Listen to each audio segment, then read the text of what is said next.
No, I listen to it all the time. I tell all my friends to smack it raw.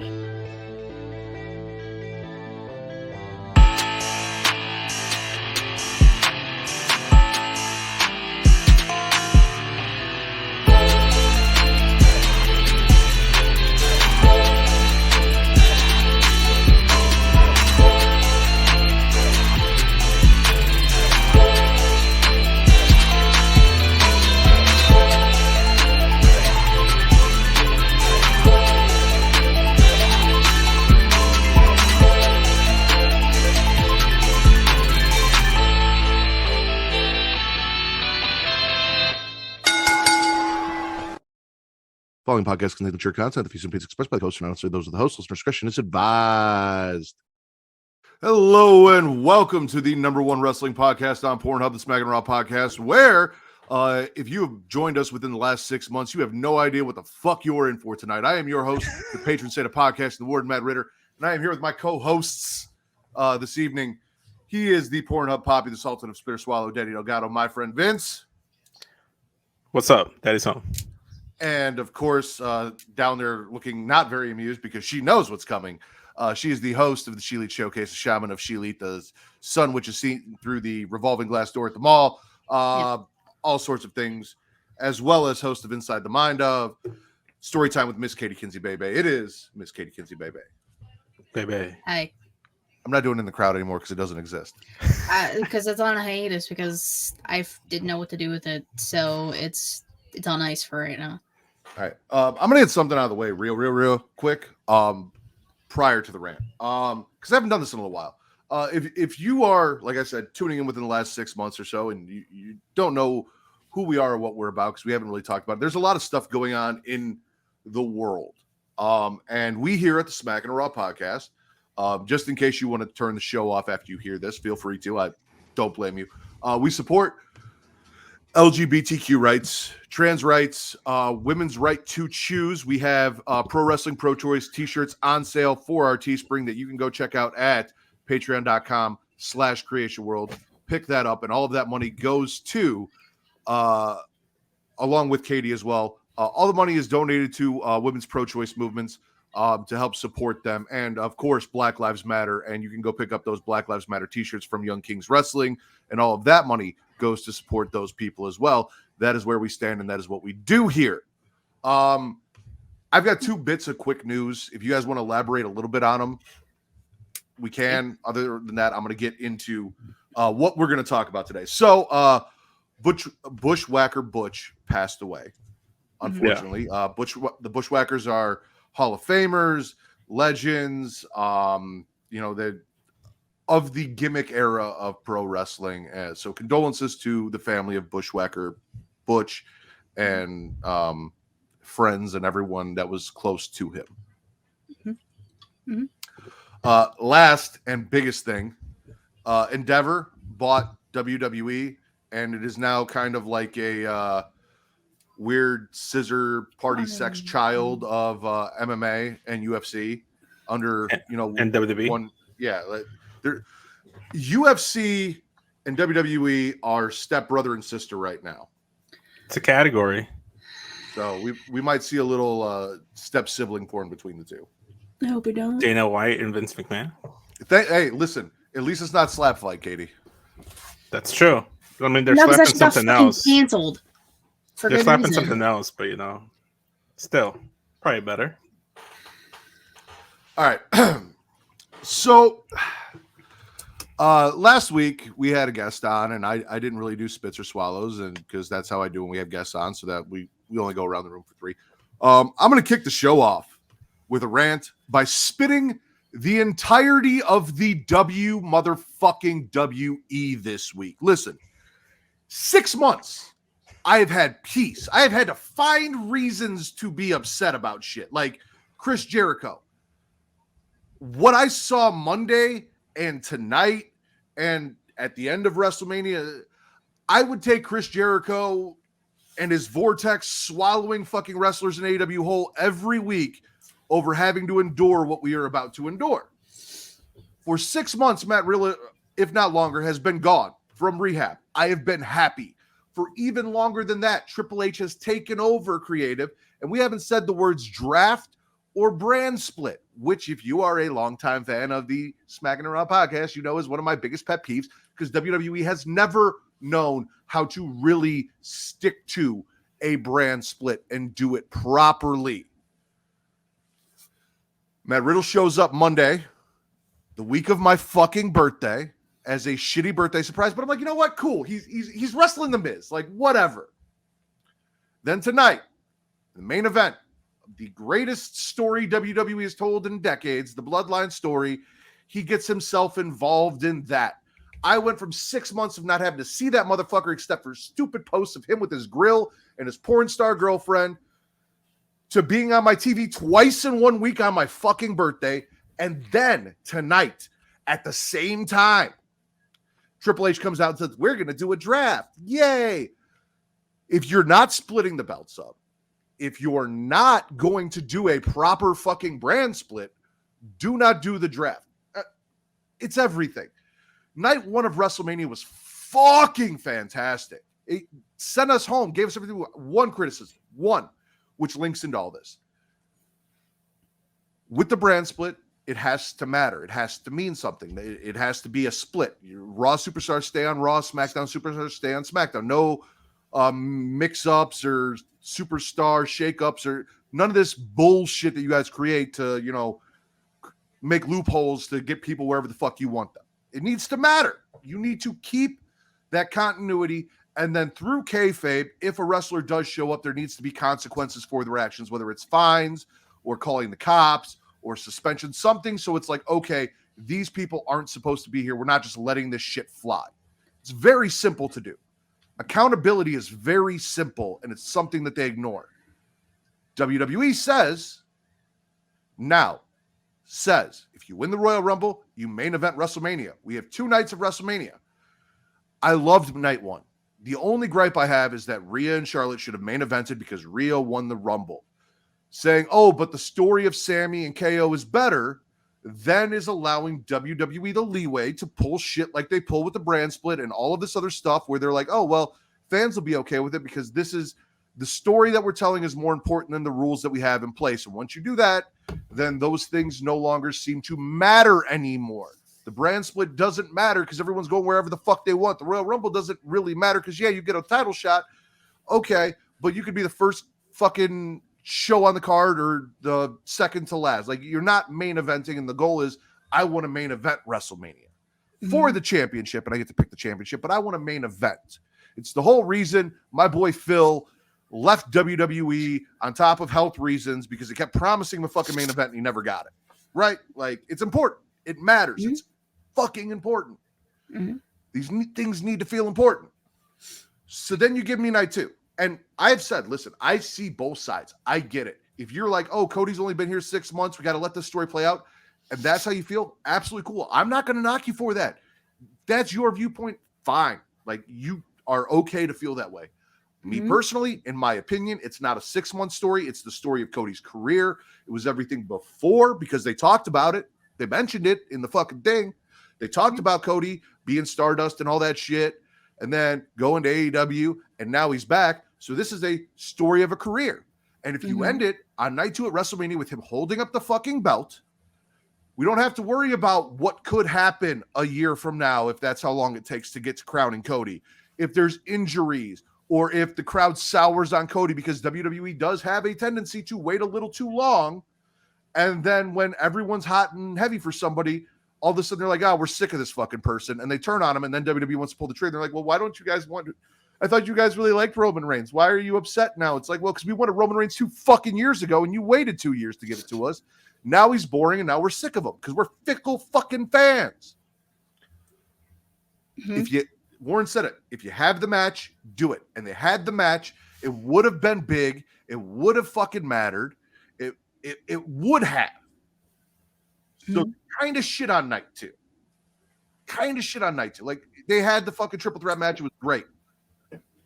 They kind of shit on night 2, which is a thing WWE's been doing recently, where night 1's like, it's so great, and I'm so excited. Then night 2 gets there, and I'm like, you just kind of took a big shit on my WrestleMania. This isn't the first 2-night WrestleMania that's done that, where I really like night 1, and night 2 fucking sucks. So night 2 was what it was. Mm-hmm. Raw comes. Raw after Mania has not been special in I don't know how fucking long. You know how you make Raw after WrestleMania special? Make that the fucking draft. If you do an actual brand split. Mm-hmm. Right after WrestleMania, we have a draft that Monday night. That's a great reason to bring people in and bring people back, which is why everyone tunes into the fucking Raw after WrestleMania is who's going to debut and blah, blah, blah. Mm-hmm. A draft. We can do it. You can call up people from NXT. Katie was super fucking disappointed that people didn't get called up from NXT. She really wanted it. Didn't happen. We get that bullshit. Matt Riddle comes back. We'll talk about Brody Lodes. It's coming. Don't worry. NXT was what it was. SmackDown, I was good with SmackDown through the show until Matt Riddle came out at the fucking end and really just shit over my entire week in WWE. So my first spit is WWE as a whole. And let's lob in the fact that Vince has somehow weaseled his way back into some sort of control and possibly creative position. Maybe not in WWE. I'll be in charge of creative, but not like on the ground in charge of creative. Bullshit vague answer that he gave, because if Monday Night Raw was any indication of that, I might not want to watch the fucking show anymore. I might be begging for Chris Jericho to suck dudes into his giant vagina and feud with them to be entertained so that I don't have to watch Matt Riddle on my TV every fucking week. Hashtag Ritter over Riddle. I hope Riddle in theory get drafted to prison. I agree. I'm good now. Thank you. I got that off my chest. It's been a very long time since I've had to do that. I'm fucking pissed. It's stupid, but we're good.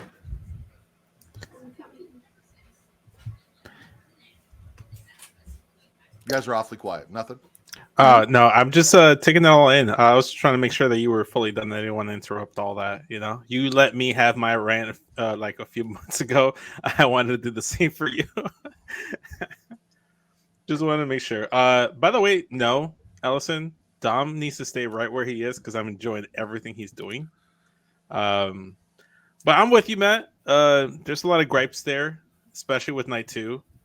I've softened my stance a little bit in terms of like Cody not winning, because I'm just like, I don't know, we did say that about Drew, Sammy, and others. I was like, if it's not this, who is it going to be? I just decided not to let it affect me too much. Braun is Dom is still there, Ray is still there. I got LWO. I'm just gonna stick into my little bubble of Latino greatness that is on the main roster and just like pay attention to NXT. Maybe ROH, but the draft stuff is just kind of like, I'm excited because that means I can do a draft special on Straight Talk. Aside from that, I really don't care because they never stick to the draft like you mentioned, Matt. But and that's the thing. Like, don't let my rants be like, I think I know better. Like, if you're excited for the rants, if you don't care about the brand split, you like what WWE does, I encourage you to continue watching and like what WWE does. Don't let me rain on your parade. All of my opinions are always mine. It's always my thoughts, and I'm never telling you that I'm right and you should believe what I believe except about Matt Riddle, because fuck that fucking douchebag. But that is the only case. I absolutely 100% question your moral compass if you support Matt Riddle. Neither here nor there. Like what you like, enjoy what you enjoy, watch what you watch. And if you're excited for the draft, you should be excited for the draft. If it's something you enjoy and you're looking forward to, I absolutely support the fact that you're excited for it. Me personally, I need structure, and WWE is guilty until proven innocent in this case, because we have not had a proper structure for a brand split in a very long time. They like that I have no good faith left in them. They like kind of stay true to it for like maybe like 2 years tops whenever they do it solidly, and then they just kind of like disappear from there. Like back in like, what was it, like 0203 when they split up the rosters and it was Bischoff versus Heyman or Bischoff versus Stephanie McMahon. That I felt like it was legit up until I want to say maybe like 2006-7 when Cena moved over to like Raw and things started to like dip into like 2008 and 9. And then when they did it again in 2016 with SmackDown Live and Raw with Mick Foley and Daniel Bryan as the GMs, I thought that was very well. Brand specific pay-per-views was the thing that I very much enjoyed. And I don't know. Look, we talked about it a few weeks ago how Sami Zayn and Kevin Owens are in a toxic relationship. Every time I hear the word draft, I get excited and I get sucked into that wormhole and that vortex that is the draft. So that's my toxic relationship is the WWE draft because I always get excited, but it doesn't last. So we'll see. We'll see. I would rather have the Elite on my TV in WWE every week and suffer through the Young Bucks and Kenny than have to. Oh man, that's how you know it's serious, Katie. That's how we know. And here's the thing: they had me. They did the whole if Matt Riddle lost, he could never challenge for the title again, which was the only reason I was even fucking okay with Roman retaining, because as long as Roman has that belt, Matt Riddle never gets another fucking title shot. So when I was like, all right, when he showed up, I'm like, there is an upside. He's going to feud with The Miz, Roman's champion, keep the belt on Roman. I never have to see Matt Riddle challenge for that title. Like, that was my upshot, right? Mm-hmm. Then they pulled, to answer Warren's question before he has to go to bed, they had me with the whole segment of Brody Lodes, as I dubbed it, because Brock and Cody were teaming, and I dubbed them Brody Lodes, and I was excited for the team of Brock and Cody. I was all about Brody Lodes, so we'll talk about it. Katie, do you have anything you want to say before we get into your guys' spits and swallows? No. I mean, Riddle's a piece of shit. The draft doesn't exist. That's about it. I am so glad I've got you drinking my Kool-Aid. Katie, spit or swallow? He's just a piece of shit human being, and the draft is just the draft. If they would actually do something with it, they haven't done it since they used NXT the first time, like to bring that NXT kids up, like with Finn. So, yeah. Well, it started out as a swallow, but then it turned into a gargle. Cowboy Brock coming out, Brody Lodes. You know, Cock Lodes sounds like a really good title. No, it does not have the ring to it that Brody Lodes does. It really doesn't. We also, sorry, Katie, continue. I'll wait till you're done. No, it's fine. Go ahead. I was gonna say, option number 2 for a title, it's either Brody Lodes Explodes or 2 Girls, 1 Heritage Cup. Both things we'll talk about tonight. Yeah. But yeah, I was not expecting Brock to be Cody's partner. And I was just like, okay, I'm down with this, because Brock also can't challenge for the title while Roman is holding it.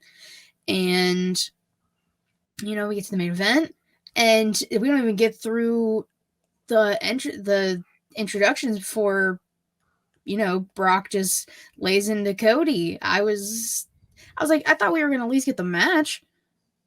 I was excited Brody for the Lodes match. Explodes. Yeah. Yeah, before Brody Lodes explodes. Yeah, I wasn't expecting it to happen like before the match even really started.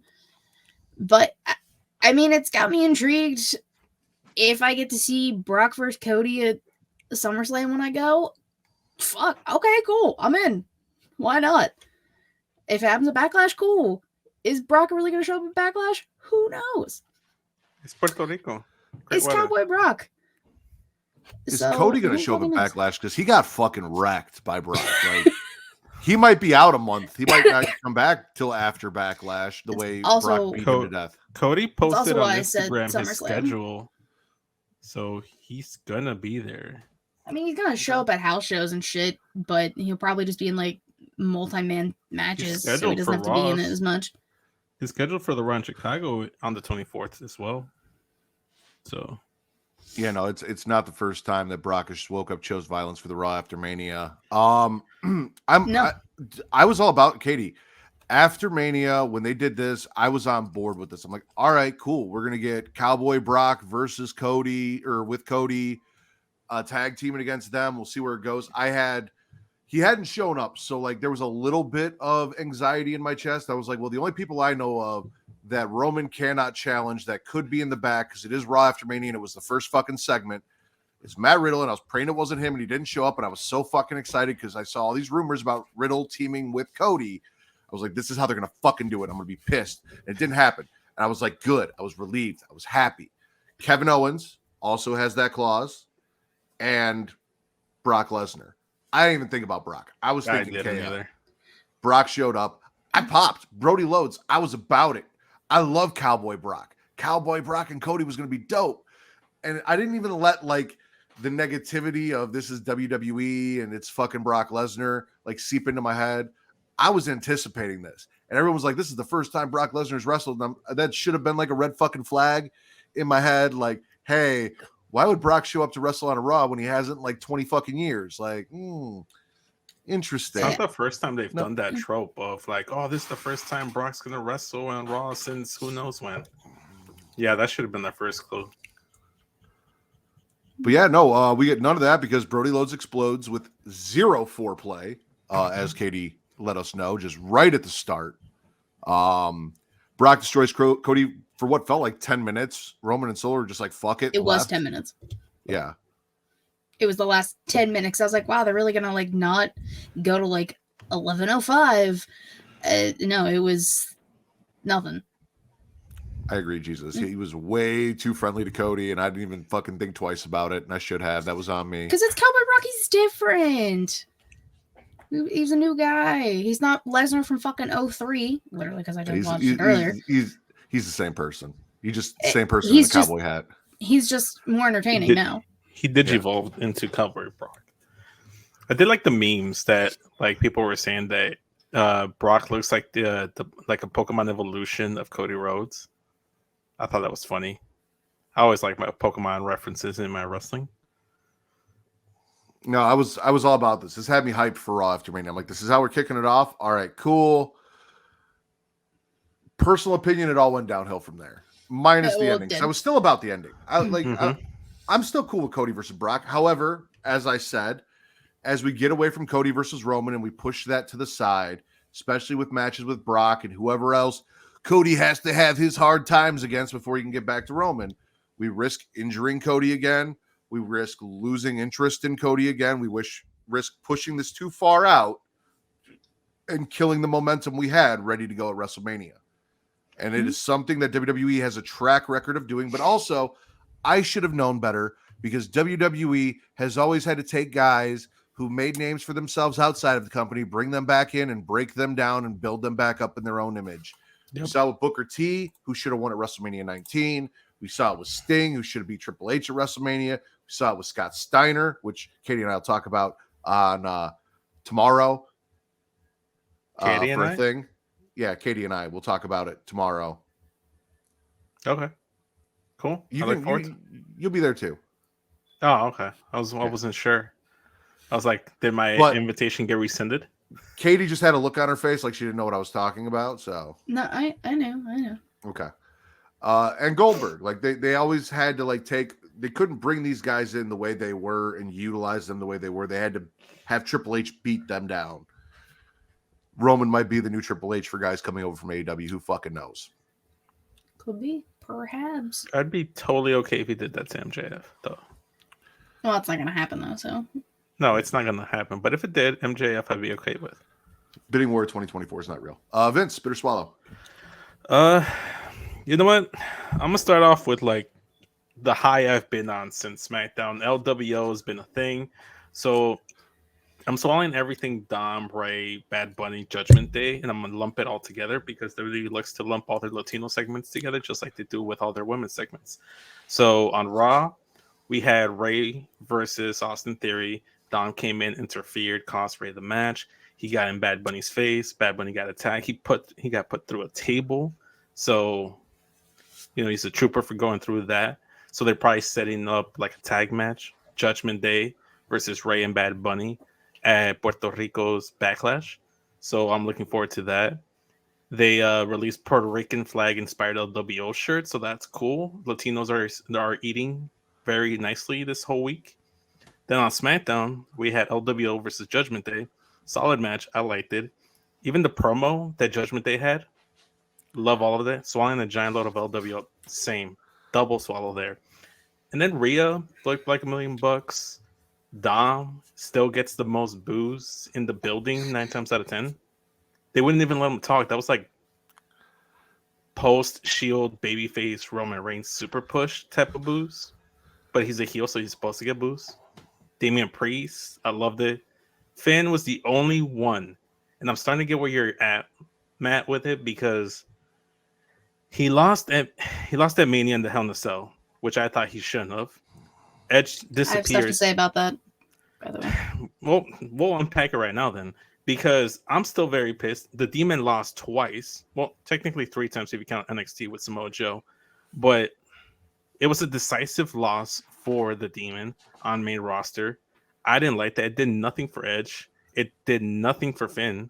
Now Finn's over here like, yeah, well, I'm still here and you're not. I'm like, yeah, because he got what he wanted. He got the win over you, and he's gone fondling Beth Phoenix or doing something gritty over by his house or something. I don't know. Yeah. But I'm swallowing everything Latino stuff, everything Latino World Order. And I'll throw in Dragon Lee in there too. Shout out to all the Mexicans and Latinos in WWE and AEW. All great shit. So Finn Balor not only got 14 staples in his head during that Hell in the Cell match, by the way, which kudos to him because I could never. He walked into that match with a grade 2 calf tear, as in he was supposed to be out for 6 to 8 weeks. He made a post about it today, because literally nobody knew. I can't remember which Monday Night Raw it happened, but basically he had 3 weeks and a day to be good for Mania, and they made it happen. So the fact that Finn did all of that shit he did with a torn calf and getting staples in your head, I don't even give a fuck if the Demon lost. Finn won to me, because that's the most intense shit ever. Jesus said it was SmackDown March 10th. Yeah, that. Yeah, like I said, Finn just made posts about it today because no one knew. Okay, I hear you. I accept that. For me personally, Finn came out on LSD or ecstasy or some shit with his little ghost batons with the smoke coming out of him, which was not a Demon Finn Balor entrance and looked weird as shit. I was not about it. I wanted to be excited. I tried to be excited. They took the red cell away. They gave us the old Hell in a Cell. I'm like, fuck yeah. And then we get in there and they color coded all the fucking weapons. So I everyone knew like who they were. I'm actually swallowing the color code. Vince, listen, I'm about to give you a compliment. I need you to shut up and not ruin it. All right? Just keep quiet. Color coding the weapons is fucking stupid. You took all the color away and then you put them on the fucking weapon so you know who got hit with what or who was. I don't know. It was fucking dumb. To your point about the LWO and everything, I've given you a lot of shit about Rey Mysterio, and you kept telling me this match was going to pay it all off. You were right, Vince Delgado. The match at Mania, specifically Rey spanking Dominic Mysterio with a belt, has completely turned me around on everything that we've watched, everything that we've saw, this entire feud. I was all about Dom and the Bad Bunny thing on Monday. I was happy with that. That was a swallow for me. I'm not 100% on the LWO stuff just because can we get some LWO fucking entrance music for these guys and not have them come out to Ray's theme music? Yeah. Please. I'm Make it a real thing and not just 4 guys wearing t-shirts. Other than that, I am with you on Dom, on Ray, on all of it. Ray spanking Dom with the belt sold me on everything that I have watched up till now. It was all well worth it to watch that kid get his ass beat with a belt in the middle of the ring. My dad enjoyed the fuck out of that. He's like, it's about damn time. He starts laughing. My dad was looking forward to that match, and since he didn't come over to my house to watch WrestleMania, we went over right before night 2, and we watched it with the Spanish commentary that Bad Bunny was on. Fucking funny. He was like a child watching that, and it was great. But yeah, I mean, right now the only one that looks bad in Judgment Day right now would be Finn, and I don't like that one bit. It doesn't sit well with me. They need to fix that. Fix Finn. Break up Judgment Day. That's how you fix Finn. Oh no, I don't want that. I want Judgment Day to still be a thing, but you can let Dom and Damian be a tag team, do their thing, stay together. Los Boricuas in fucking Puerto Rico, Dom and Bet, like we can still do that. Rhea can go off and do her own thing because she doesn't fucking need anyone in that group. She's a fucking star and a queen. Yeah, on but you her need own. Rhea and Dom together. You do That's not his mommy. anymore. Don't. Honestly, you do not anymore. Rhea has surpassed that group 10 fucking fold, and Dom has also kind of broken away from needing Rhea to make him relevant at this point. You don't. He would benefit from having someone to be like his heater, his muscle, like a Damian Priest. I'm with you on that. You were disparaging Finn's entrance, but I don't know if you heard on Getcho. I was not a fan of the Edge entrance whatsoever. He called himself Brood Edge. He didn't have Brood entrance theme music. He came out to Slayer, which love it, but that's Slayer Edge, not Brood Edge. And then he did halfway through the ramp and then went back to Rated R Superstar Edge music, which is what I said last week I didn't want to see. So Edge gets a spit all around this whole weekend for me. He didn't even show up. At least Brock did. Judgment Day was a vehicle to get her over, and it worked. She doesn't need him anymore. Finn doesn't need it. It's not doing anything for him. Dom and Damian can be a tag team. Judgment Day is not. I just like anymore. it. My favorite color is purple. They use purple as their fashion color. I just want an excuse to continuously see purple on my screen. And well, Damian and Dom can carry on the purple. Like they can be a tag team. They can carry on the purple. Let's also talk about the fact that Edge defeating Finn Balor was supposed to end the Judgment Day for like the 5th fucking time. Like that was the whole point of the Hell in a Cell match, was to end Judgment Day, to beat Finn Balor, and the Judgment Day was over. Yeah, no, I would say that he failed in that regard if his whole goal was to end Judgment Day. I don't know. I don't know how you fix Judgment Day. But it's not broken to me. Entire match pointless because Judgment Day's still together and Edge is gone. So thanks for wasting my time, Night 2, on multiple occasions. I like the Hell in a Cell though. It was fun though. Night 2. Anyway, Katie, spit or swallow. Are you not doing any? Remember, we're not doing an order anymore. I am just picking people at random to make myself happy, so Vince does not anticipate my moves. Okay, that's fine. Ow. Since it kind of happened on both, I'm gonna swallow everything KO Sammy right now. The match with the Profits, hell of a match. I'm glad the Profits came out. People are like, oh, well, you have the Profits win and then you have them lose. It doesn't fucking matter. There's 5 tag teams in WWE. You're gonna have to fucking suck it up. Not everyone can win. Tough shit. Unless you split the titles, you can't do anything about it. That's not on me. Y'all need to stop bitching. But besides that, on SmackDown, what? No, I'm just go ahead. I enjoy when you get all heated. I got heated. Get heated. Yeah, because I'm annoyed. But on SmackDown, Sammy's torn because he knows that Jay's basically going to get kicked out of the bloodline, or in his mind, that's what he thinks. And Kevin's like, no, don't go talk to him. It's a bad idea because you guys literally have a match. And, Paul Heyman's pulling the strings because Jimmy wasn't there, which was suspicious, telling Solo, well, if Jay can't get the Sammy problem done, you take care of our problems. He didn't say the Sammy problem. He just said problems, plural. But like the match with Sammy and Jay, great. I love it. Solo trying to do the Samoan spike. Jay's like, no. And everyone was just like, oh my God, no. Jay just wanted to super kick himself. And, they beat him down. And then we're not going to talk about what happened after that because the show ended. Oh my God, crazy. Yeah, no, I'm spitting everything because of what happened after that. They have officially ruined KO and Sammy for me by roping them because something bad is, ladies and gentlemen, the curse of Riddle is real. And something bad is going to happen to Sammy and or KO. Well, and KO I'm not talking already about, got his leg crushed. But that's kayfabe. Like the bad things that happen are like they're going to change Sammy's name, or Sammy's going to get fucking fired, or one of them is going to have a real injury. Like those are the bad things that happen around this fucking cancer of a person that is Matt Riddle and what the curse of Riddle is. And I've talked about it and I've explained it. It is factual. You can follow it through every person he has been teamed up and aligned with, ladies and gentlemen. I'm not bullshitting. Something bad befalls everyone. And now poor Sammy and KO. It's probably going to be that KO turns on Sammy, dumps the belts a la Cora and fucking Roxanne Perez, power bombs Sammy onto the apron, and this is a very short-lived. KO goes back to being who he is, and Sammy goes back to doing, jackass shit at WrestleMania. That's probably how this is all going to end for them.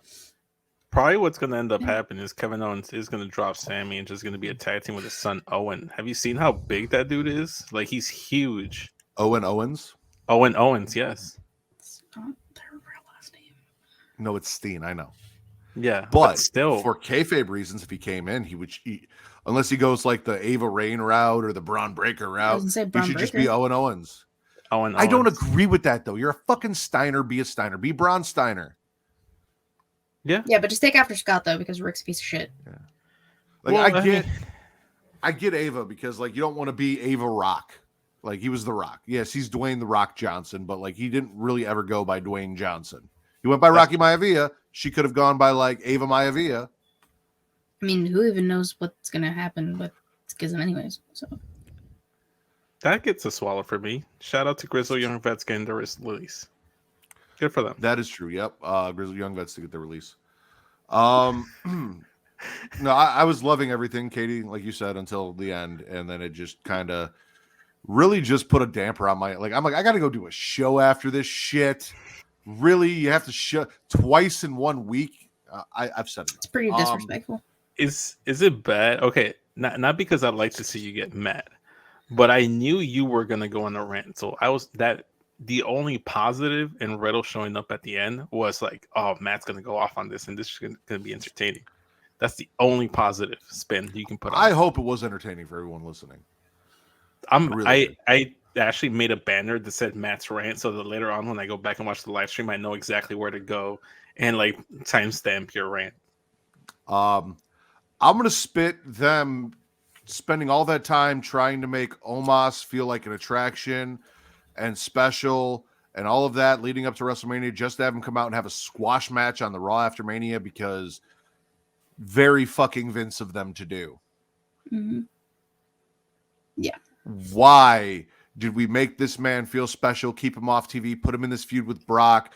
Even though Brock won, like it didn't really hurt him. It would have helped him more if he had beaten Brock, and it would have made more sense why Brock was in a bad fucking mood. I don't know. Just logic to your storytelling, WWE. Neither here nor there. You got me in a fucking bad mood. But yeah, then you have him come out and have a squash match. Why? Why are we over? Like, why are we using it? Like, we know who the fuck he is. He wrestled Brock Lesnar. I don't need to see him squash Elias. Yeah, does nothing for him. I can't recall if it was Marcus or Bakley that made this odd little like Austin Theory, where that maybe the reason Brock took out all his aggression out of Cody was because he didn't get the job done, and now he still can't challenge for the titles because Roman has them, so he took out his frustration on Cody because he didn't get the job done, and that's why he did what he did. What does that have to do with Omos? Oh, I don't know, because you were talking about like him versus Brock, and I'm like, I didn't talk about this, and let me just squeeze this in here before I get yelled at about talking to again. Fair enough. They said on SmackDown that Wade Barrett thinks that the reason that he fucking did it was because he had to go on first. So, like, who fucking knows? Brock, he wanted to leave early. He's not exactly. We know that. We're not stupid. Yeah, that's true. Fucking WWE. Vince, better swallow. I'm gonna try to stick on everything main roster just because there wasn't too much positive and like enough that I like, and then I can talk about the rest of the wrestling week. I'm going to go ahead and swallow. No, sorry. I'm going to spit the Triple H segments. I love Triple H. I'm glad that he's on screen, but I didn't see the purpose of him opening up Raw. He didn't present any new information other than maybe getting some clicks or some views. Then him being announced, so like, hey, he's going to make an announcement on SmackDown, and it was more of a Tony Khan announcement where he's like, oh yeah, we're gonna do a draft, in a couple of weeks. Didn't even give us a date. Like they did those segments and they could have used that for other segments that got cut. Like supposedly there was going to be 2 women's #1 contenders matches, and they just diminished that to just 1. Seth came out to do a promo or a segment, went to commercial, came back. All you heard was the crowd singing his song, and then he left. What the fuck was that? On SmackDown, only one women's match, and it was Raquel and Liv versus the Blackhearts, which I've turned around on a little bit more. I hate you so I'm much. sorry. It's because it's Shotzi. She makes it work. She makes everything work. So I can't really Nice try. she's making Natty work for me. So she gets a gold star for that. But yeah, that was like a 5-minute match, if I'm not mistaken. I literally got up, went to take care of some customers, and then when I came back, the match was over. Like, the fuck happened? So I'm spitting the whole Triple H segments because they didn't really add anything. They felt like just filler. Well, I mean, him coming out on Monday was basically being like, oh, well, I know all of you have technology and you saw that WWE was just bought. So this is me being like, things are fine for now. Doing typical PR bullshit. That's basically kind of why Triple H was there on Monday. They had to. And they literally had to. Like, your company just got fucking sold that day. So you kind of have to do something. All right, that's a fair point. But then my rebuttal would be, why not just lump what he did on SmackDown and Raw in one segment? Because they honestly, they probably didn't even know when they were going to do a draft, because they still don't know. They didn't tell us, Katie. They didn't tell us. They're more than likely going to do it after Backlash. He said in a few weeks. Like, because again, they probably don't know, but they're like, hey, this will get people excited and interested in the product. Let's say this. It's PR bullshit. I mean, it's what they fucking do. It's WWE. Yeah, I get it. Raw I after Mania was such a shit show that they were probably worried that no one was going to tune into SmackDown, that they said Triple H had to have an announcement. And this is good. Dommy Feds over on Twitter, he said it. This is WWE's like quick fix pacifier. Whenever the fans are upset, we're going to have a draft. Everyone be excited about a draft. And if you're a normal fan who doesn't care about structure and rules and brand splits like me, you're probably excited for the fucking draft. And I'm happy that you are. I like drafts. I don't see the point in us doing a fucking draft if we're just going to see wrestlers wrestle wherever the fuck they want anyway. I need structure, I need rules, and I need a fucking GM on both shows. Don't do this Adam Pearce running both shows, but give me general managers running the shows to make them feel different. Question. Yes. In the hypothetical, obviously, like you stated earlier, with WWE, it's guilty until proven innocent.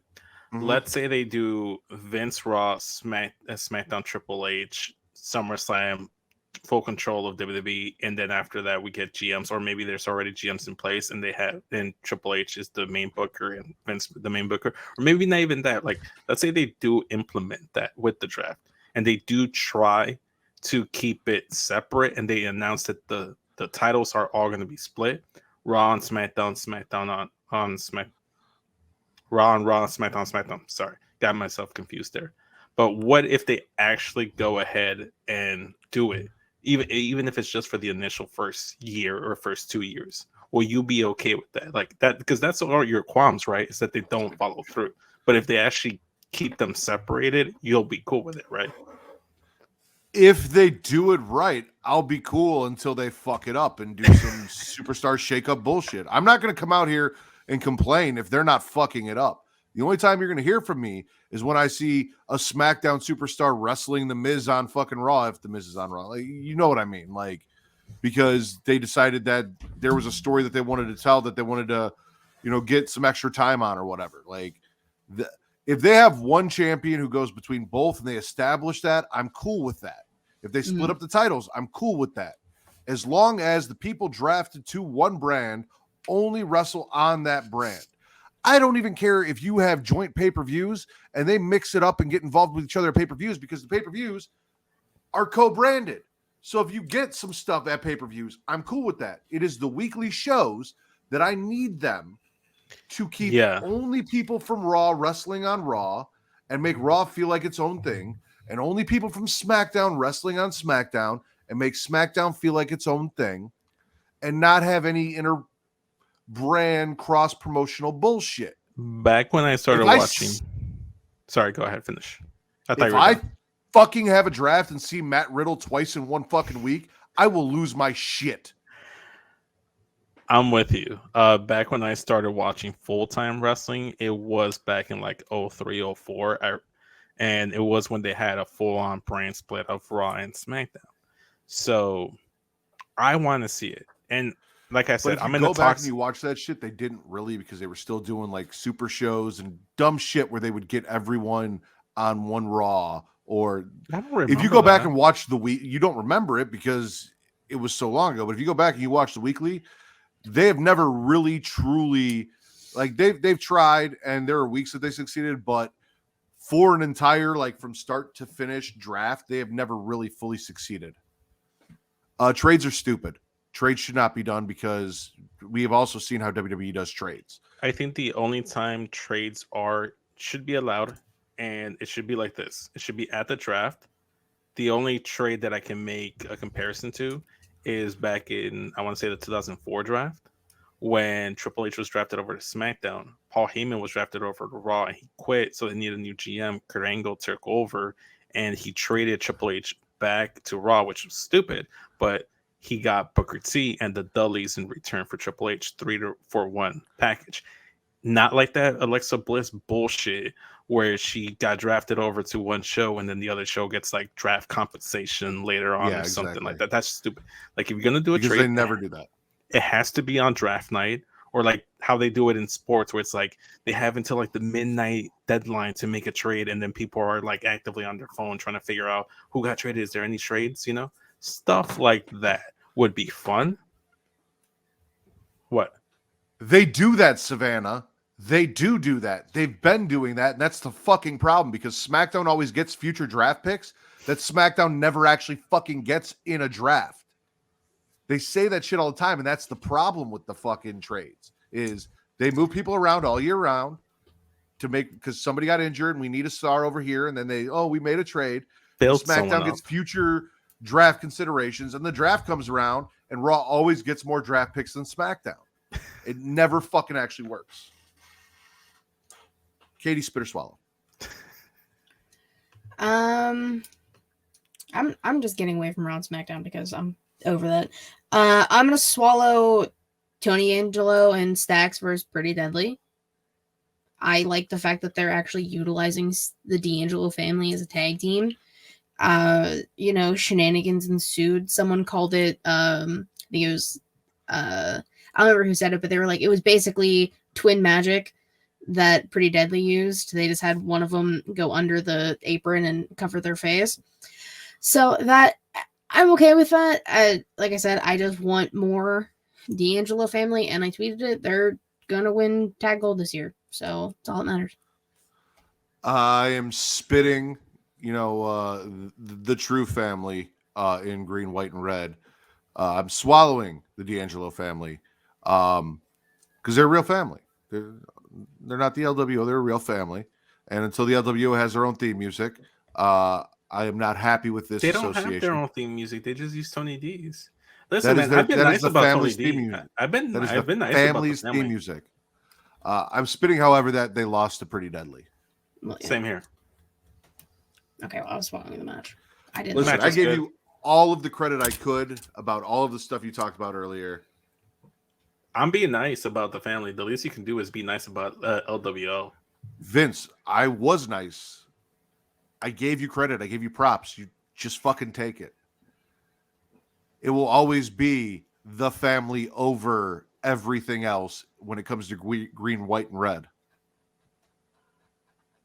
Fair. I'll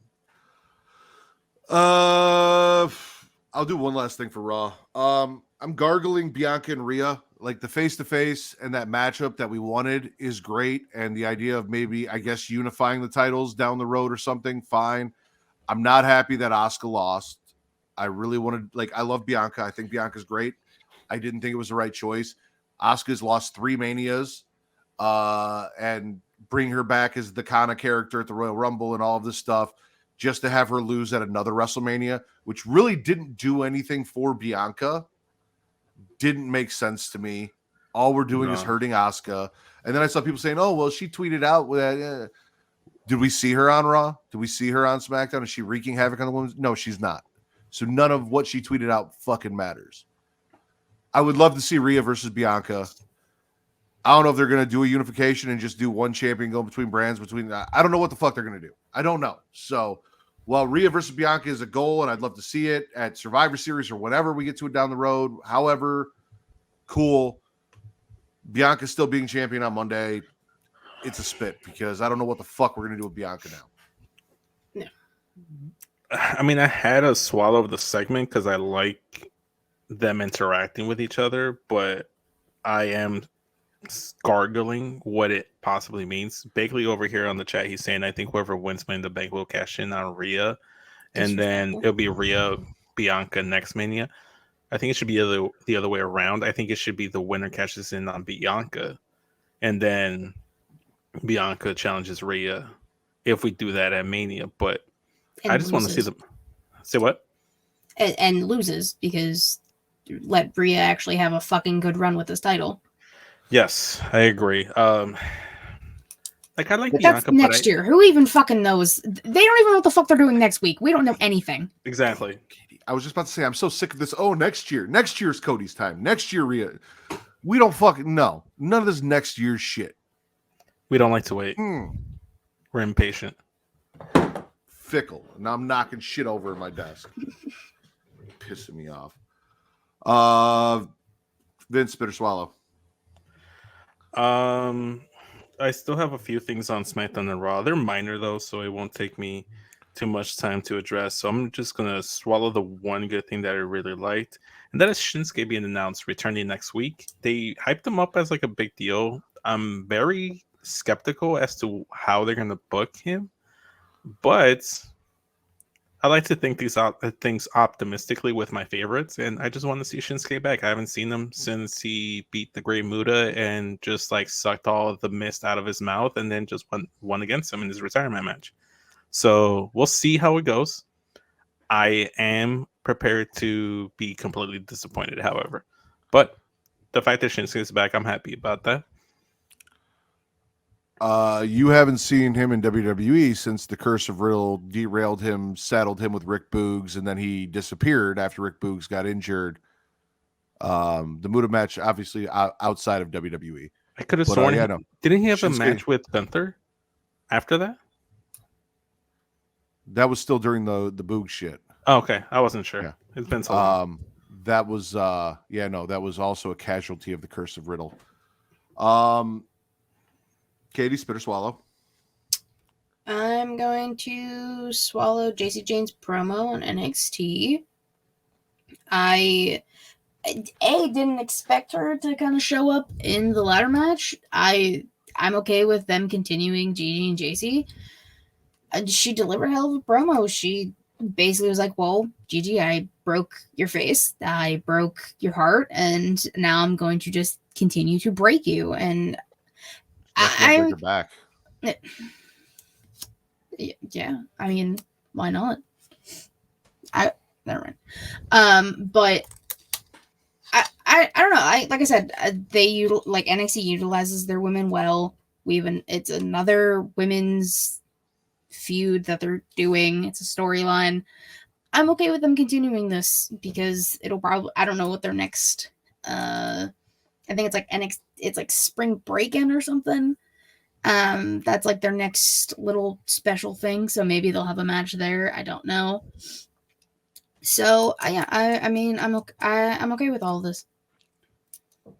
Well, yeah. I mean, obviously. Yeah, no, it's no roadblock, but spring break-in will be cool.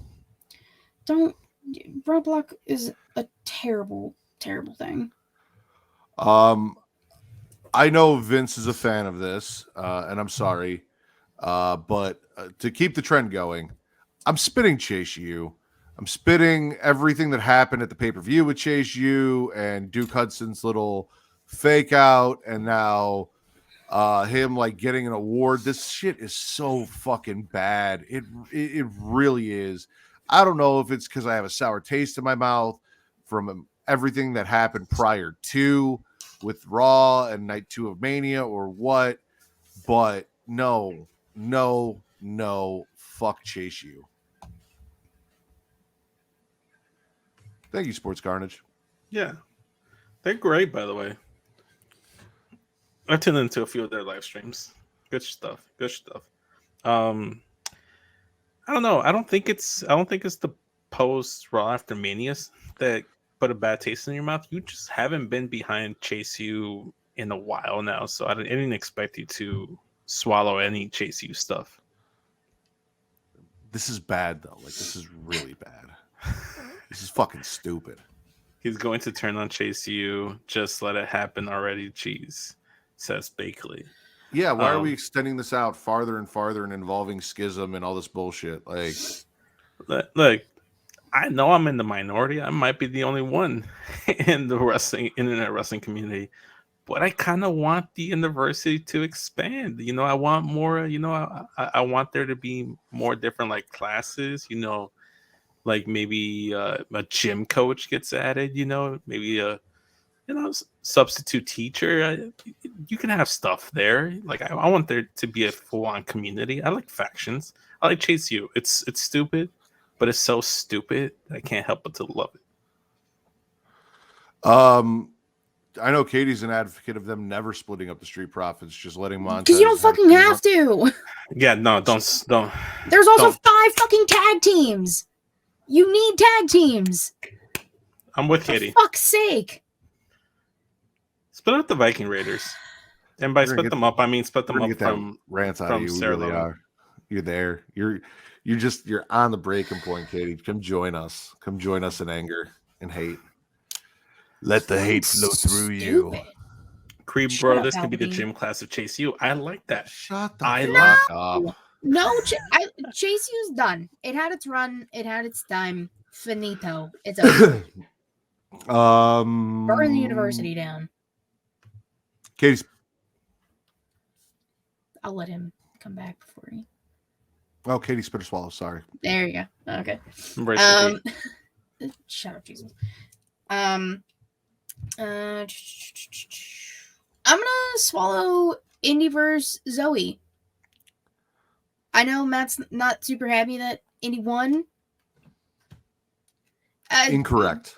You are happy where you were happy with the Dexter stuff. That is correct. Because they involved the Way and Dexter, I was good with it. That is another thing that I am going to concede to Vince, that with Indy winning the championship, with Dexter Lumis coming in, all of that, that was a fun little throwback to stuff that I love in NXT. I was good with that.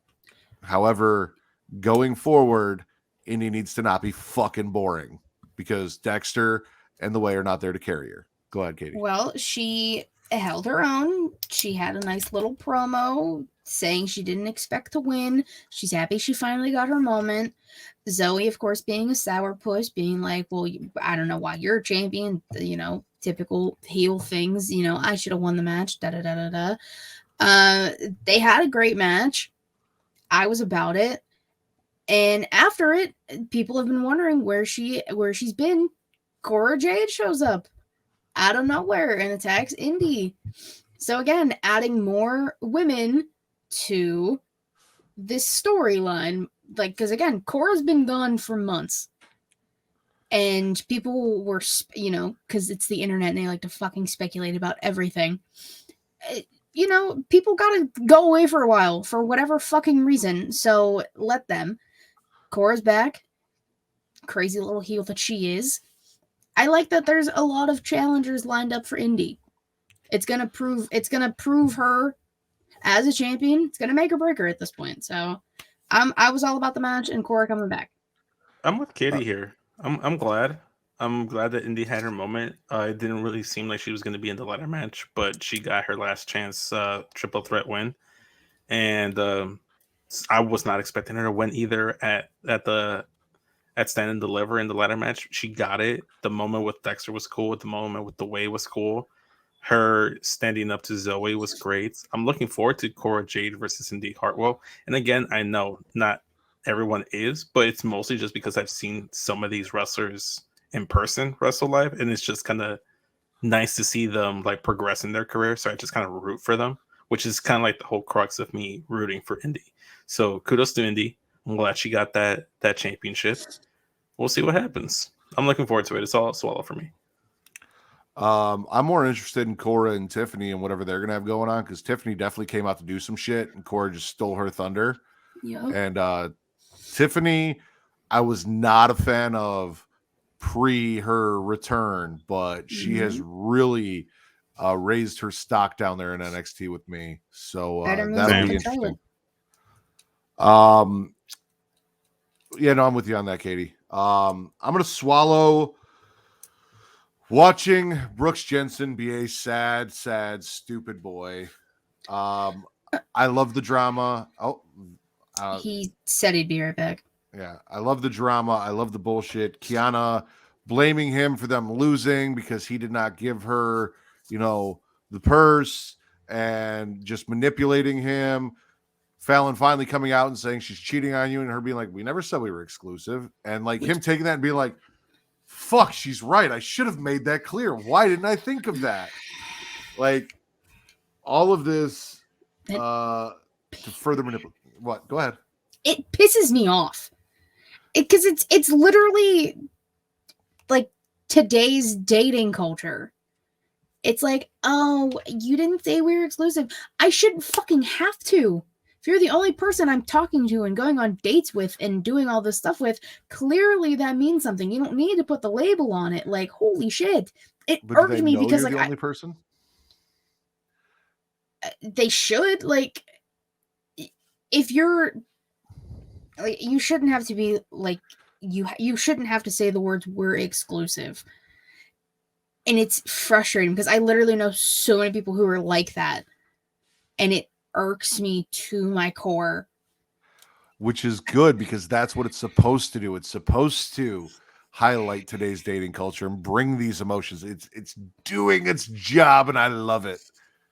I'm also not in today's dating culture and haven't been for almost 10 years now. So be fucking lucky, because it's a goddamn mess. No, I remember dating this chick, and she was straight up with me and told me, like, we went out on, I think, 1 or 2 dates, and she's like, yeah, I'm seeing like 5 other people at the same time. And I'm like, that's not something I'm into. And then I bounced. What the fuck? I don't know if we're going to get any calls for NXT. If we do, it might be at the draft. Braun Breaker, probably top of that list. Depending on how long this title run goes, Indy, maybe. I'd love to see Gigi and or JC get called up. I think they're ready. Or even a Zoe Stark. I've said from the get-go, Zoe Stark and Shayna Baszler make a way better tag team than Ronda and Shayna. Even though I know they have the history and the relationship and all that, Zoe and Shayna look like they go together, and they would be like legit badasses who can actually wrestle in ring together. Yeah, not Ronda, who did jack shit in that fucking match and won and was like, oh, it was easy. Like, fuck you, you stupid bitch. I love Roxanne Perez. I was hoping they'd do with Roxanne Perez what they did with Paige and let her come up as champion and let her win the title on her first night and, have that whole moment. That would have been really cool. That definitely could have been interesting. Have Roxanne beat Bianca after we didn't take the, let her be the one. Bro, that'd be wild. I'd be okay with it, though. That'd be wild. That'd be fun. Since he isn't here, Katie, spit or swallow? More women's matches. I'm gonna swallow Ivy Nile versus Tatum Paxley. My little pitbull. I love Ivy Nile. I love her so much. I'm so happy the fact that she gets more screen time and gets to actually wrestle more and isn't just like the little sister to the Creeds and Diamond Mine. She's actually proven that she's one of the strongest people pound for pound, even though she's probably only 5 foot. She's one of the strongest people that they have on that roster. And I like that they kind of, tied up this thing with Tatum in a nice little bow. Like, they did what they had to do with it. And now I hope that, Ivy's going to continue to shine in this role. So, I love me, my little pit bull. She's so cute. I love Ivy Nile. I'm more of a thigh-high Paxley kind of guy, but also thigh-highs are my kink, so... Yeah, I know. Me too. We talked about this. Yeah. Just one of many. I was watching that with Kate, and I was talking to her about it. I was like, dude, what's with, why doesn't she have a garter belt to keep those thigh-highs up? But also, wrestling and thigh-highs should do more of that. Give me props to her. Just made me happy. Yeah, Vince? No, I was just saying I could have sworn I remember some women wrestlers wrestling in thigh highs. in the past, but I can't recall a name off the top of my head. I have to Oh, do you research. saw them, but they weren't wrestling. They were doing pillow fights and evening No, gown that's not what I'm matches. referring to. I'm not referring to Because that. I remember that too. They took off their high heels and then they lost their dresses and they were in You mean like lingerie and actual thigh highs. highs? You mean like actual thigh highs, or like That's their what- gear looks like thigh No. highs? Tatum is wearing actual thigh highs. Oh, Yeah. I I'm didn't gonna actually finish see the off. match. I'm gonna finish off NXT for us. I'm swallowing Braun Breaking Bad. There's the title. I see what you did there. I like the little pun there. You literally Nice. could make that the title this week too. That is a third option for the title. We'll let the chat vote. Braun Breaker comes out. Carmelo Hayes brings him out. Carmelo Hayes is the gracious champion, and we get the fucking double turn. Braun, goes in, and honestly, I feel like heel Braun Breaker is what we should have had this entire time, and he is going to be so much better as a heel than he ever was as a babyface. He's got the look and the feel about him that he's going to work fantastic as a heel. So, Braun Breaking Bad, baby, all about it. I said, like, I really thought Braun was, after the match and he lost, I really thought he was going to be called up. And if they're not going to do that yet, I'm okay with having another 1 or 2 matches with him and Melo. Because, like, it was the youngest match and main event in WrestleMania weekend history. Because, they're 25 and 28, which is insane. And Damn, younger than me. Jesus. Yeah, I looked it up on Thursday out of, for reasons for myself. Specifically for Carmelo. And, like, it was good. Like, they are the 2 chosen ones of this version of NXT. So I'm okay. It's no Ciampa Gargano type feud, but like it's 2 that are going to continue to go head to head, and they're going to kill it every single time. Yeah, there's always those 2 guys that always run into each other frequently. You can look at Rock, Triple H early on, Cena, Randy Orton as I got a whole series about it. So yeah, there you go. Braun and Melo could be the next great. They have 1 match. I'm not putting them on. No, not the next great. They could be added to like the pantheon of like heated feuds. We'll see. Let's add to the pantheon of spits and swallows, Vince. But before we do that, if you are, looking for a little bit of energy to keep you up, whether you're up all night spitting and swallowing or playing video games, whatever you're doing, Dubby is your clean energy drink, and it is made to give you focus with no crash, jitters, or angst like other energy drinks. They also have no maltodextrin fillers, and they don't use artificial dyes. Dubby contains vitamins, amino acids, nootropic, and 150 milligrams of caffeine. The product is made in the USA in an FDA-inspected facility that strictly adheres to GMP manufacturing guidelines. Dubby's handpicked what they believe to be the 10 most critical ingredients for focus and concentration. Dubby contains important aminos and vitamins that canned energy drinks simply don't have. W uses Neurofactor, patented all-natural coffee cherry extract to help fuel you. This ingredient is what gives W its laser-focused and fast reflex effects, making it especially perfect for gamers or if you're up all night with your significant other or yourself and you just need some energy. They disclose full ingredient amounts, and the product will never contain fillers or artificial colors and dyes. W is also sugar-free, maltodextrin-free, and keto-friendly. So go to w.creationworld.com and use code CREATION to receive 10% off your order today. Again, that is w.creationworld.com and use code CREATION. Link is in the description. And we talked about it. Monster's out here suing people over dumb shit.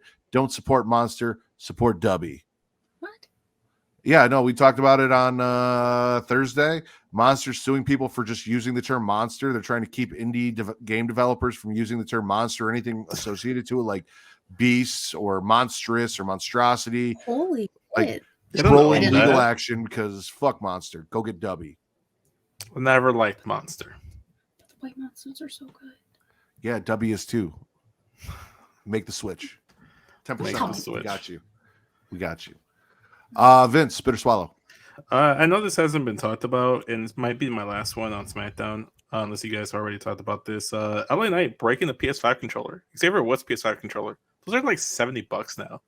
Like, I love LA Knight, and I understand you're upset because you weren't at WrestleMania, Guess what? Bobby Lashley wasn't at WrestleMania. Matter of fact, he was Actually, out he was. paraded. No, he was He was there. paraded. No, he didn't wrestle at WrestleMania. You let me said he correct- You wasn't there. said Then. he wasn't Let there. me rephrase. You guys are right. He was there, but he was basically just trotting out with the Andre the Giant Battle Royal trophy. He didn't have a match either.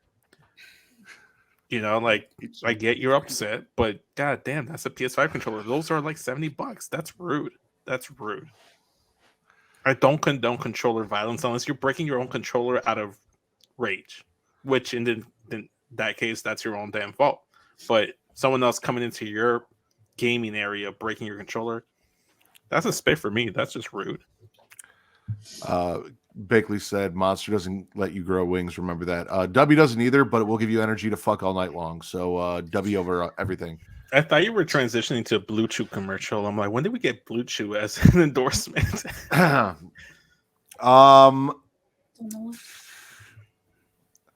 right. I know he's probably not here anymore and left. Well, I made the comments I made about Jericho earlier, and I don't necessarily agree that Ricky Starks would have been any better off or in any different position had he not had to go through the Jericho thing. He's not worse off.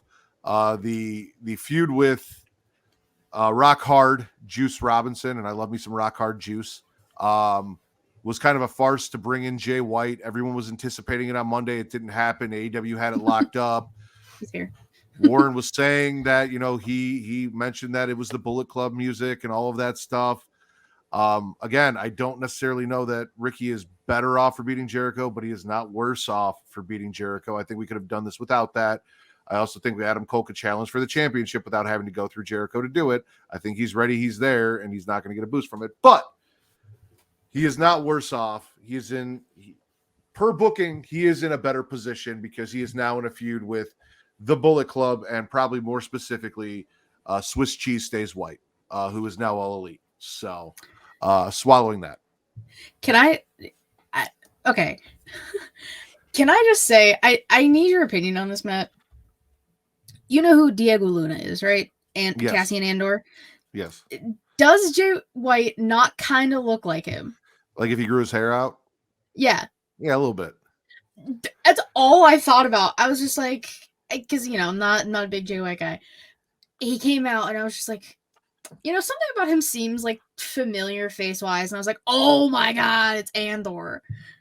And like, I love me some Diego Luna. Oh, but like, so I was okay with it. I just needed someone to like verify it for me, so I wasn't totally crazy. And I'll throw this caveat in along with it since we're talking about Jericho and kind of all of those things. Well, I personally don't think he needed it. Again, he's not worse off for it. And that is just my personal view. I'm sure there are a lot of casuals out there who might be like, oh, he beat Chris Jericho, and I know who Chris Jericho is, and it makes sense. I also argue that probably not a lot of casuals are watching AEW due to the views. Neither here nor there. But Keith Lee, since Jericho was brought up, coming in and calling Jericho on his bullshit. Generally, I'm not excited for a feud, but if it gets Keith Lee on my TV and I get a Keith Lee fucking match, I'm all for it, and I don't care who it's against. And Keith Lee is one guy that I think, being the lack of representation he's had and the shit that he's been doing with fucking Dustin and all of that, could possibly benefit from a feud with even if it's a short little thing to, you know, probably put Jericho over to get him ready for Adam Cole, benefit from being on TV and, you know, getting that Jericho weekly rub for a week or two till we get back to Jericho versus Adam Cole. So I hope Cole as well. costs him a victory against Keith Lee, and Keith Lee actually gets a W here. That would be fantastic.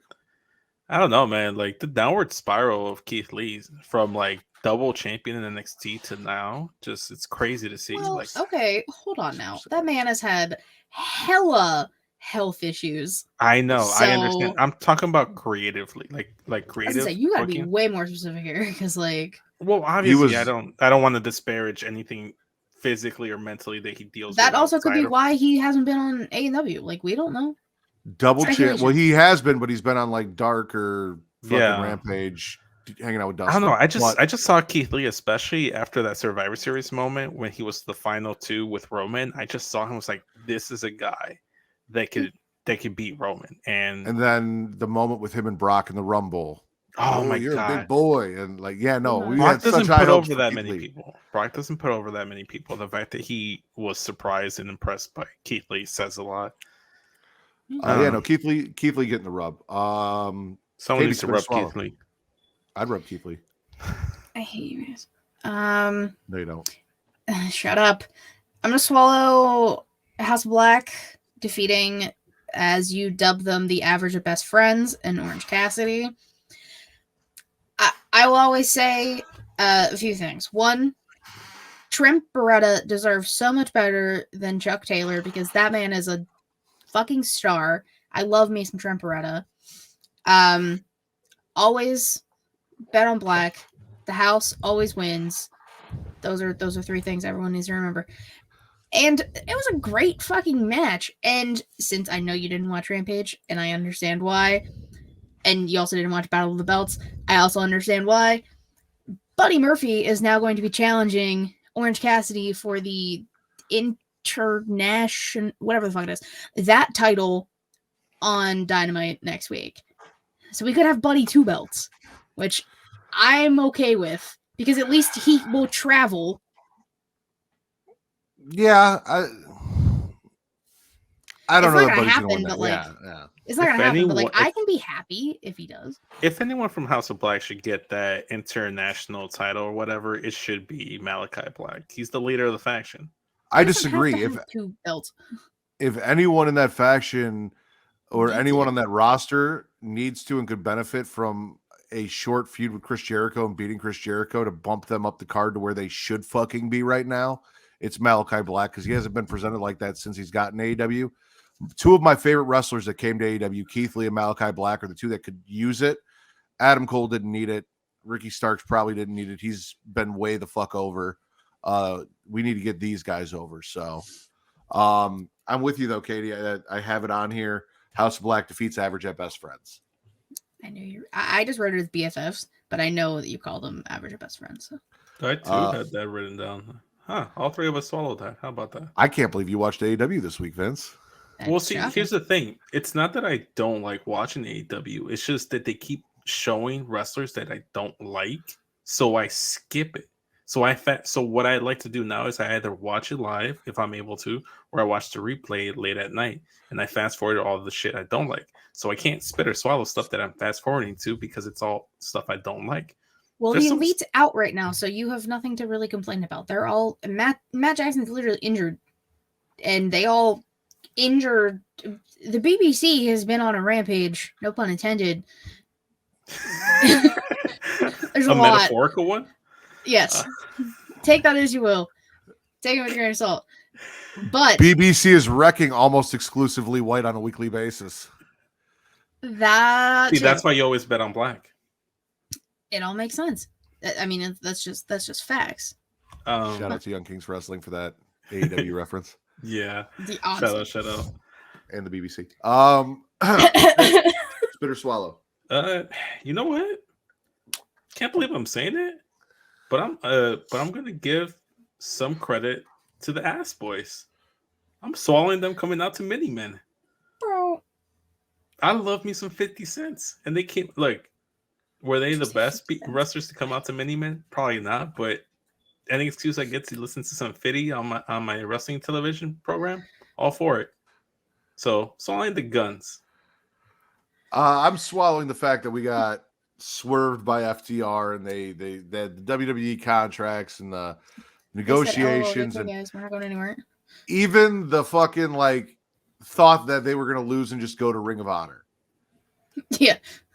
That whole thing to win those tag team titles, get them off the Ass Boys, swallowing all of that. So, yeah, I'm with you. I like it. FTR is probably one of, if not the best tag team that AEW has. So they should almost always be tag team champions, either on ROH or AEW. Well, no, the ROH champions are the Lucha Bros. So shout out, Latinos are eating this whole week. I'm all about it. We eating. I'm not going to take that low-hanging fruit. Katie, spit or swallow. I'm going to swallow Jamie Hayter defeating Riho. who is, I mean, I'm glad that they're kind of, bringing Riho back into the fold. She was your first AEW Women's World Champion, and now you have Jamie Hayter, who is your current and 7th AEW Women's Champion. I lost my train of thought. And it was a great match. Jamie Hayter is a beast of a woman. I love her. I want nothing but good things for her. And, there was the little respect to Riho at the very end after the match, as there should be. I just want them to be doing something more with the Outcast shit, too. Like, Katie, Sky Blue is now... Oh, no, I'm not reading your phone. Okay. I have terrible eyesight, and you're states away. But, so Sky Blue is now officially... All Elite, which is some bullshit, the fact that it took you this long to actually sign her, Tony Khan. And Willow is already signed. So, you have it on the homegrown side. Utilize Athena in Ring of Honor. Trinity is chilling in Ring of Honor ringside watching Athena's matches. You can easily bring her in, too, if you want to be like, we're going to go against this. What are you shaking your head for? I don't want Trinity to go to ROH or AEW because I don't trust it. I'd rather if she goes back into wrestling. She was literally I know at she the was. show. I know she was. You'd rather have her go where, Vince? I'd rather go to see her go to Impact and be in that Knockouts division. Because aside from NXT, the Knockouts are probably the best women's division in pro wrestling. That aren't exclusive women's wrestling. Counterpoint, the only women getting weekly time are the Outcasts and anyone in that feud. So if they brought her in and they used her, she'd be getting way more exposure over on AEW weekly as part of the Outcast group or involved in that situation than she would in her entire career working at Impact in 2 weeks. More people would have eyes on her. We'll see. Than the entire, if she worked at Impact for 15 years, more people would see her on AEW in 2 weeks than they would not Impact in 15 years. Because 5 people watch a week. I'm with you, Katie. Everything you said, even though I love the Outcast, I've been saying it, we need to do something more. They need to be more NWO-esque. They need to start hurting people, doing more. The spray paint runoff shit is getting stale and old, has been getting stale and old. We need a little bit something, whether it's adding another member to the faction or making them a little more imposing, having them. If they were doing what the BBC was doing, bro, imagine. You'd be selling fucking Outcast t-shirts left and right in stupid fucking yellow spray paint or green spray paint, whatever the fuck it is. Neon green, I think. You could have Outcast in the NWO font, but dripping green like DX and just really piss WWE off. Yeah. DX spray paint, NWO box, Outcast in the middle. You could do it. And if they were doing that shit, you'd be selling out left and right, but you're not. So. Let me ask you a question then. Who on the AEW women's or ROH women's roster would you say makes sense to be included into the Outcast if they do expand the faction? Katie said it. Trinity, Athena. No. Trinity, assuming she doesn't get signed, currently active on the roster. So Athena is. Yeah. Does she have any history with any of those three? It doesn't matter. Yes. Doesn't matter if she did or didn't. Well, I don't think Tony and Paige had any history prior to AEW. I don't know. I know Ruby and Paige did, but I don't think Tony and Ruby did. Mm-hmm. So Athena was in the company when they were all there. I don't think she was getting used. I think she was down in NXT for most of Paige's run, yes. Well, I was going to say Ruby and Tony. I think Tony was in NXT UK. She was in NXT, and when she went to the main roster, when Ruby came in, and might have interacted a few times in NXT. Yeah. But she's a heel. She has this new gimmick that we don't get to see because they're only using it on Dark, Elevation, and now Ring of Honor. That, from what I've heard and clips I've seen, should mix and would mix very well with this group, and probably bring that little bit of extra violence that I think they need. To the group. Let me throw out a random name. Let me know what you guys think about this. But she has history being in WWE, Mercedes Martinez. She could add that intensity, that violence that you were just mentioning. It's not as a big enough name as Athena. I've never been a fan of Mercedes Martinez. She terrifies me. I feel like she would fuck me with a strap on. But personality-wise, she's never really been there for me. I feel like she would get lost in that group, or she would just kind of be like background in that group. There's a lot of personality and a lot of standout there, and I don't think she would stand out. Like, you make a fair point, but I think she also fits the mold of what you were describing. I guess she also really barely had a cup of coffee in WWE. Barely. She's not a homegrown talent either. Doesn't have to be WWE exclusive. They say fucking homegrown. Jamie Hayter's not a homegrown talent. Britt Baker's not. Like, they all made their name on the indies before they came in. Like, they were wrestling before AEW. Like, I think what they mean by homegrown is they weren't signed to WWE before this, I guess. Like, they were indies. No, because Thunder Rosa's an outcast, and she was never signed to WWE. She was in NWA. Yep.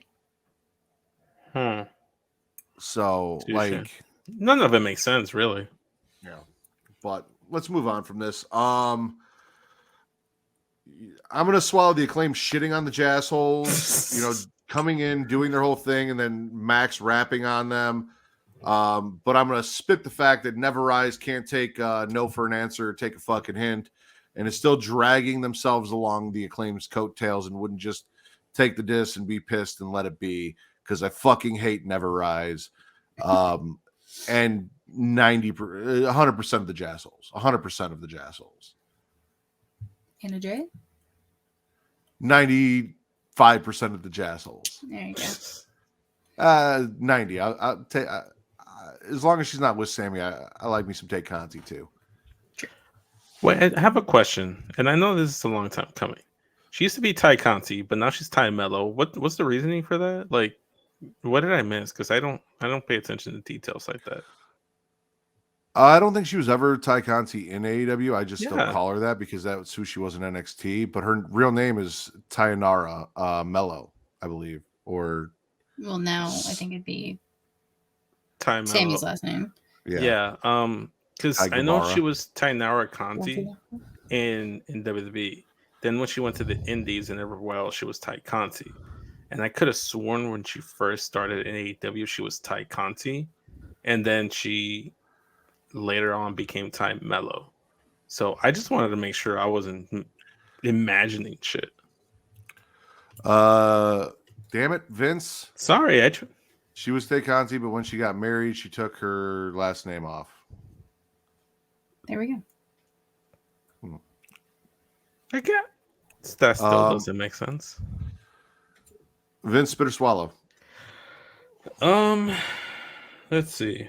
Where were we? I'm gonna look. I still can't get behind them. I'm gonna spit the MJF Day segment. I wasn't a fan of it. I know some people really enjoy it. I just am not a fan of MJF. He doesn't do it for me, and I don't really care that he's doing something with Jungle Boy. I don't even really think I care about any of the pillars at the moment. But I'm interested in the pillars match. If they do the pillars fatal 4-way match for the title, that'd be cool. But I don't really care how we get there. I don't really care about the foreplay of that match setup. I just want to see it. Vince hates foreplay. It's canon. No, we dispelled that. Remember? Continue. But yeah, it's just mostly that. I just wasn't a fan of the MJF Day stuff. I didn't really care. I just didn't really care. I disagree with you hard about MJF. However, I agree with you about the segment. I'm spitting the fact that Max thought he could ruin my special day by having it dedicated to himself in Long Island. I'm spitting the fact that all of those idiots from Long Island were booing Jungle Boy, who was clearly the babyface, because they attacked Max. I'm spitting the stupid fucking musical performance that began and ended that segment. I was not a fan of any of that segment, but specifically because Max tried to take my 36th birthday and make it about him, because as Katie said, he's a rat fucking bastard. He's everyone's favorite rat bastard. Except for Vince. Yeah, except for me. But I'm Which, like, special. rude. Jesus loved penises from heaven? It's pennies. No, I think I said it right. No. Jesus loves penises from heaven. I don't. I mean, he is Jesus. And it is Easter Sunday. It's Good Friday. Well, technically it's Saturday now, but it was Good Friday. It's been Yeah. Saturday for almost 2 hours for me. So Listen, you're in the fucking future and it doesn't count. All right. yeah, you're damn right. When you're on this show, it's motherfucking CST. You got to live in the past with the rest of us. If you know what, Katie, Matt, that was a very interesting face you made. I hate you. I already know where this is going. Do you? I might. Earlier today, I took my dog for a walk, and I took Zoe for a walk, and she wanted to go to the park, and we had to get back home, and she made the exact same face as me. Luckily, though, I have dog.com, so it made that walk really easy with Ozzy and Zoe together. Dog.com is my online dog supply and shopping information destination. Everything my dog needs and your dog needs, from toys to treats and food, is available, including collars and leashes for those walks. They even have outdoor gear and water safety gear for my furry friend and yours. So if you go to dog.creationworld.com and receive up to 64% off your order today, you can go to dog.creationworld.com and again, receive up to 64% off your order today. That link is also in the description. You thought I was going to Adam and Eve, and you were wrong. Yeah, because you're a sicko, and I really thought you were going to. I could have said, if you want to make those faces in the bedroom, Katie, we have a place that you can go, and that place is adamandeve.com, which is the nation's largest marketer of adult products with millions of satisfied customers, including you, making those faces in the bedroom. In the United States and all over the world, founded in 1971, Adam and Eve is also one of the oldest names in the rapidly evolving adult industry. For more than 50 years, they have built up a reputation as a trusted and reliable adult toy store that takes pleasure and privacy seriously. So even though you're making those faces here, no one will know you're making them at home. When you want to shop erotic toys, Adam and Eve has it all. Men, women, straight, gay, anywhere in between. Not leaving you out. Adam and Eve has the adult toys you're looking for, including but not limited to vibrators, dildos, anal sex toys, bondage toys, couples toys, lubes, sexy gifts, and accessories. Unlike other adult toy stores, Adam and Eve stands behind all their products and offers a no questions asked return policy. So whether you bought a dildo or sex swing or a penis ring, you can get a refund within 90 days if you're not 100% satisfied. So go to adamandeve.creationworld.com and use code erotica to receive 50% off one item plus free shipping on orders of $49 or more. That is adamandeve.creationworld.com. Use code erotica, 50% off one item. Link is in the description. Go buy sex toys. Use our code, please. Are you gonna use our code and get more sex toys, man? I've already used it twice. Have you gotten a penis ring? Yes, I have. Okay, let me know because I've never had one, and I'm just kind of curious. You guys can talk about that elsewhere. I think this is the perfect show to talk about that. I think this is a terrible time to talk about it. Well, while we're talking about sex toys and everything, Katie, spit or swallow. I hate that I was the transition there. You were always the transition. It's just you gave me shit about Adam and Eve, so it had to be that. I also made sure you got all of your ad reads in. You're welcome. You did. Thank you. I'm gonna swallow Anna Jay versus Julia Hart. It happened on Rampage. Oh, okay. That makes way more sense. Yeah, I know. Crazy. I was Crazy. looking at my AEW notes. I'm like, did I fast forward through it? Don't watch Rampage. Julia Hart got the win. She was the Mist. I love Julia Hart. Spooky little witch. Love her to pieces. Anna Jay, this was her first match back, I think, since the brutal match. I don't know what they called it, the street fight type-esque match where she broke her ribs. So I think this was her first match back. I loved it. I just love the fact that they kind of teased it. I might have been on Dark or something because Anna Jay. What? You said tease, so I was teasing. I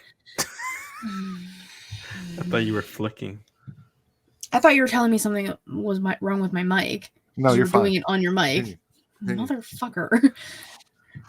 Anyways, they did stuff with Anna Jay taking Julia Hart's hat, which is a big no-no. You don't do that, especially to witchy ladies. You don't take their hats. And so, like, that was basically the catalyst for their feud, and I'm honestly okay with that because I got a women's match, and it was a good one. And Julia Hart won. She's undefeated this year, so yay. I didn't watch it, so I can't cannot agree, but I do love some Julia Hart. Chat, Bakley, Jesus, Savannah, if you're still here, anyone else that's here watching, vote now in the comments on whatever platform you're watching. While we finish the show, should the title of the show be Brody Lodes Explodes, 2 Girls, 1 Heritage Cup, or Braun Breaks Bad? Braun Breaking Bad. Braun Breaking Bad. Braun Yeah. Breaks Bad. Vote A there. variation of the Vince and Katie, how many do you guys have left? worth talking about. 1. Okay, Vince. Honestly, I can be done right now if you guys are done. Okay, I can got make one shit more. up. Well, I guess I got 2 more. But I'll just mention it real quick because Cage My IQ picked it. Noam Dar showed up. I don't really give a fuck about the Scottish Supernova over on NXT. However, he brought the Heritage Cup back, and I am interested to see how NXT will utilize that. So that is kind of a swallow because they didn't really bring anything from NXT UK except most of the wrestlers to take up the roster, but none of the championships or anything like that. We didn't have any, buddy bring any of that. So bringing that from NXT UK with Noam Dar is interesting. I'd like to see a women's Heritage Cup so that I could legit have 2 girls, 1 cup in NXT. That's a goal. We're gonna squeeze in that joke. But right now, Brody Lodes Explodes is absolutely winning the poll. Brody, not how you spelled it, and it's bothering me. What?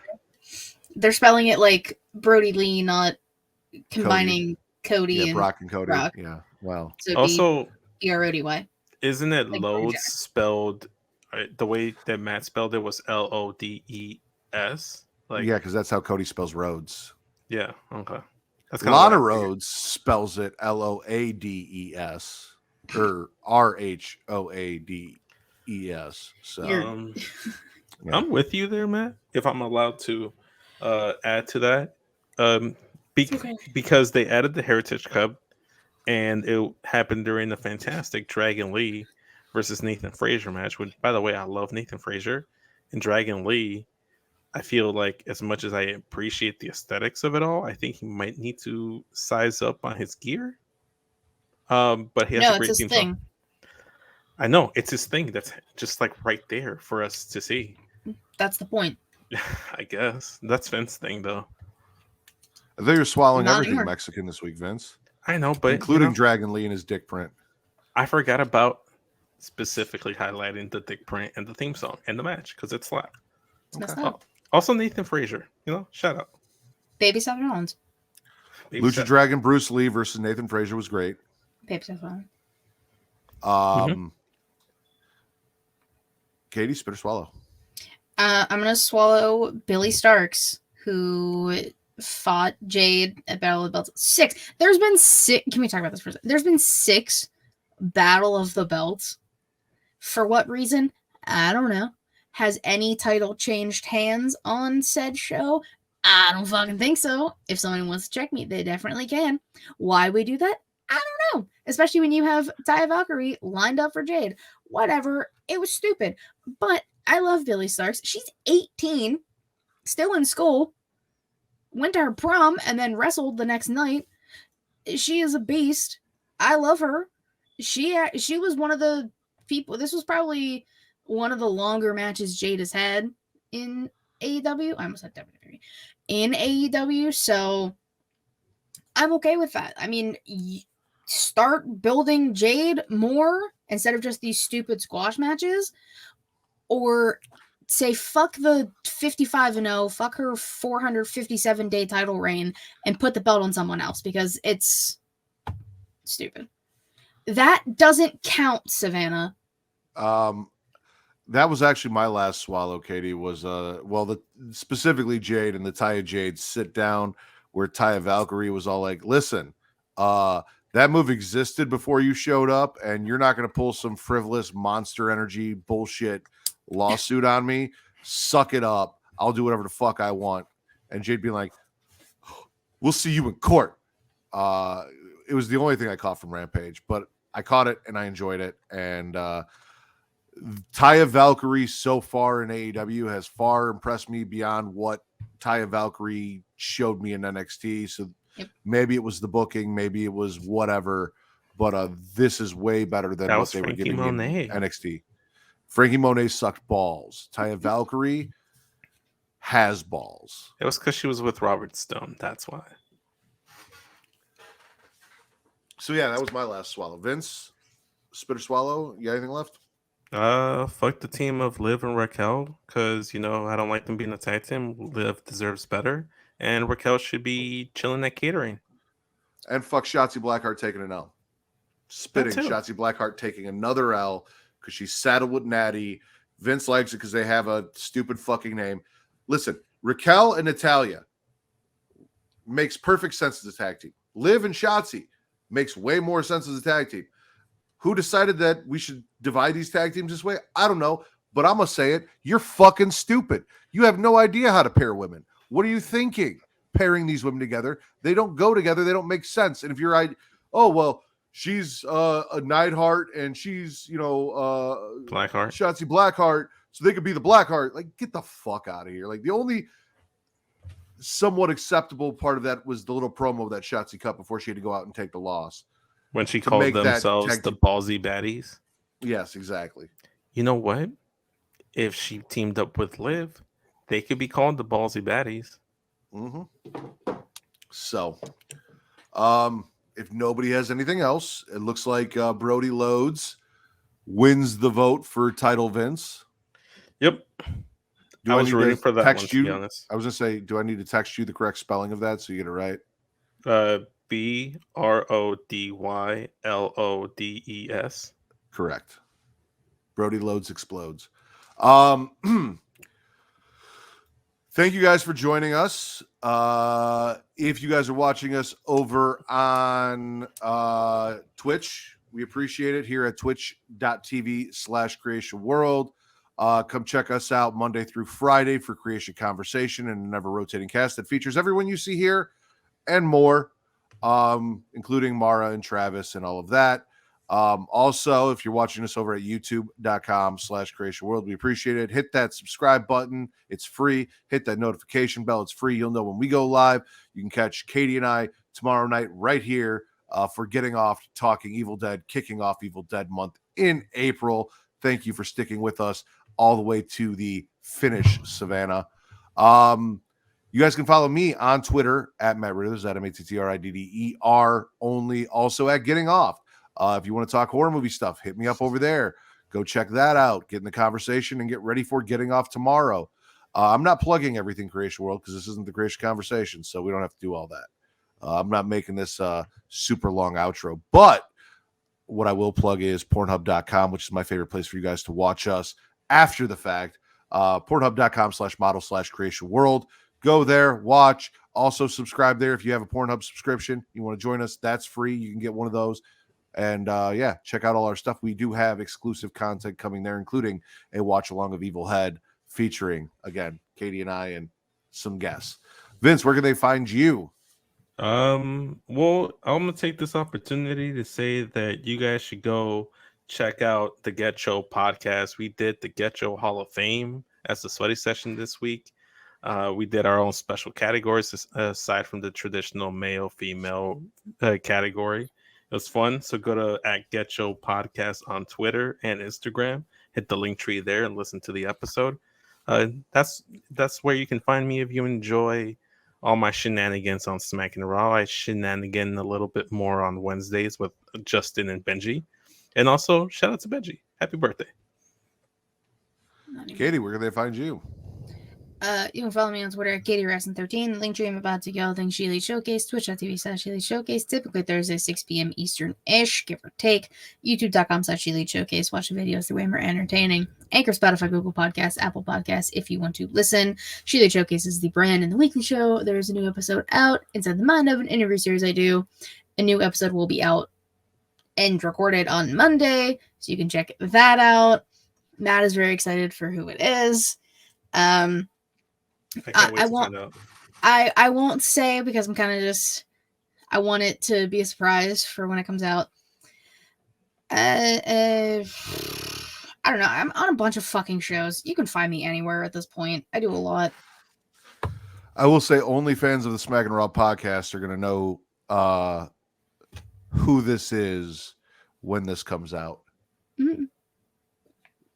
For the Shaman of She Elite and the Pornhub Poppy, I am the Warden. This has been your #1 wrestling podcast on Pornhub, the Smackin' It Raw Podcast. Later, y'all.